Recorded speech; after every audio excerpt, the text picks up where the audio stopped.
UWB-76, widely known as the buzzer, stands as one of the most enduring and mysterious enigmas in the realm of shortwave radio listening.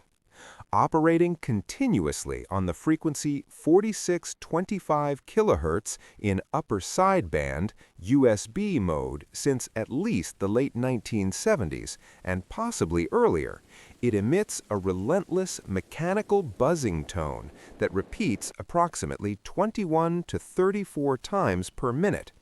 Each buzz lasts about 1 to 1.2 seconds, followed by a brief silence, creating an eerie, almost hypnotic drone that has echoed across the airwaves for nearly half a century.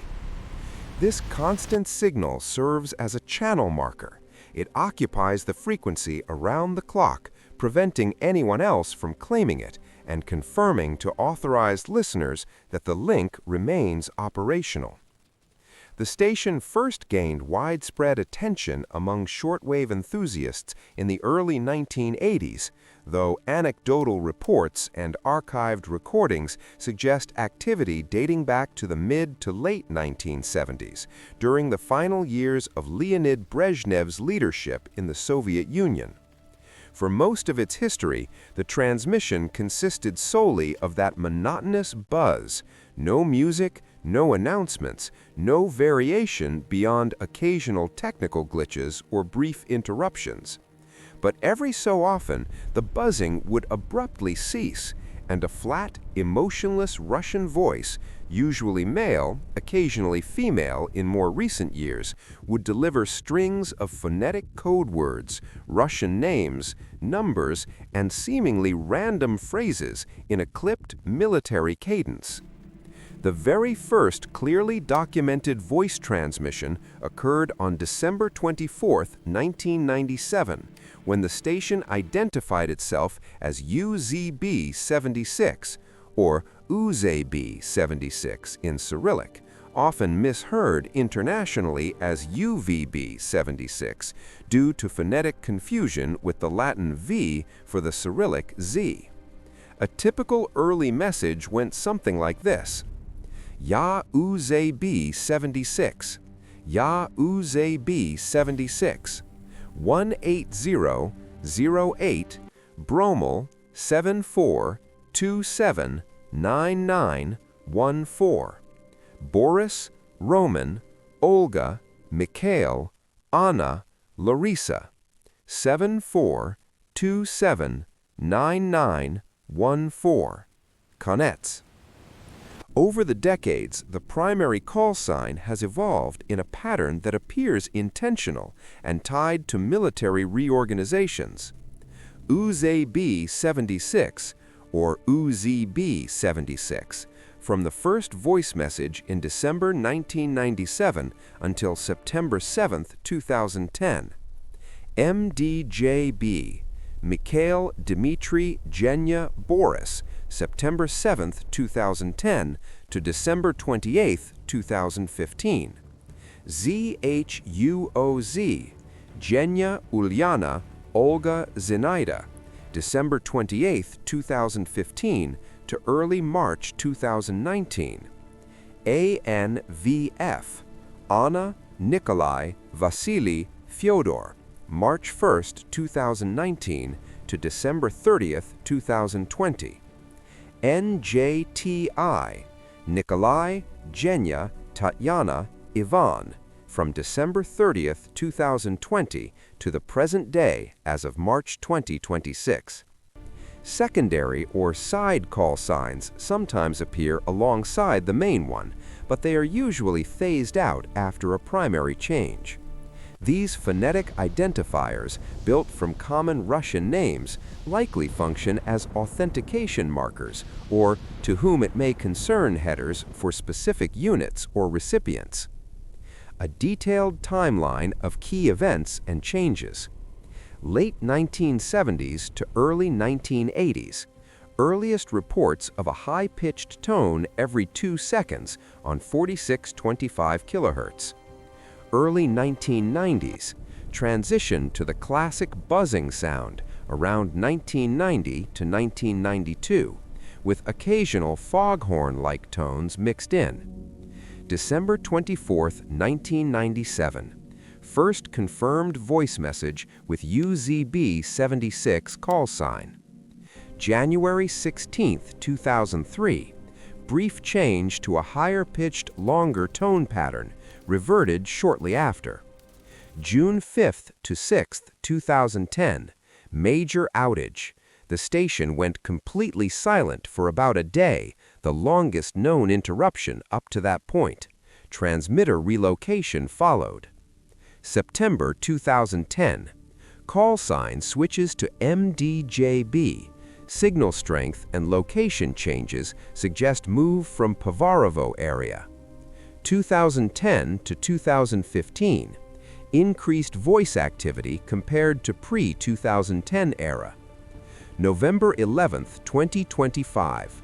Record-breaking day with 24 voice messages containing over 30 different words, the most verbose single-day broadcast in history. November 14, 2025. Brief silence reported, possibly due to a drone strike near a transmitter site, per Russian state media RIA News. December 2025. Surge in anomalies, multiple music interruptions, including Tchaikovsky's Swan Lake on December 30th, Western pop like One Republic's Counting Stars, Russian rap, reworked Soviet songs with altered lyrics, examples parodies celebrating attacks, and even hours-long hijackings by unknown parties playing 90s tracks and nationalist tunes. January 2026. Continued cryptic single-word messages like Nuto Shato, January 12th or 16th, depending on logs. February to March 2026. Ongoing bursts with words like Iotalast, Runic, Neptune, Timus, Lisoplash, Nutobax amid persistent geopolitical tensions. Transmitter locations have shifted over time, tracked by direction finding by global enthusiasts. 1970s to 2010. Primary site near Pavarovo, military communications hub about 40 kilometers northwest of Moscow, coordinates approximately 56 degrees 5 minutes north, 37 degrees 6 minutes east, near villages like Lozhki. Abandoned abruptly around 2010. 2010 onward. Relocated near St. Petersburg, Karo Massive or Agalato area, with possible backups in Moscow region, Kirsano, Naro-Fominsk, or other Western Military District facilities. Multiple sites allow redundancy and switching. Leading theories on purpose. Military numbers station and command and control. The consensus practical explanation, UWB 76 is a classic one-way numbers station used by the Russian armed forces, likely Western Military District communications hubs, to send encrypted orders to units, spies, or special forces. The buzz keeps the frequency reserved and monitored. Voice messages use one-time pad encryption, meaningless without the recipient's matching key. Redundancy in case satellites or other links fail. Dead hand or perimeter nuclear fail-safe mechanism. The most sensational theory links it to Russia's perimeter system, or dead hand in Western media, a Cold War-era automatic nuclear retaliation mechanism designed to launch if leadership is decapitated and no manual orders come through. The constant buzz supposedly acts as a heartbeat. Prolonged silence triggers launch. However, evidence against this is strong. The station has gone silent multiple times, hours to a day, without apocalypse. Modern systems use far more secure, multi-layered channels. Russian propaganda sometimes amplifies the link for psychological effect, but experts, including engineers and former officials, dismiss direct integration. Ionospheric or propagation research beacon.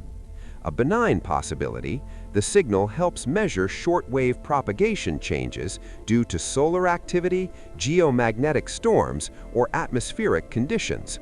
Constant transmission provides baseline data, but this ignores the voice messages entirely.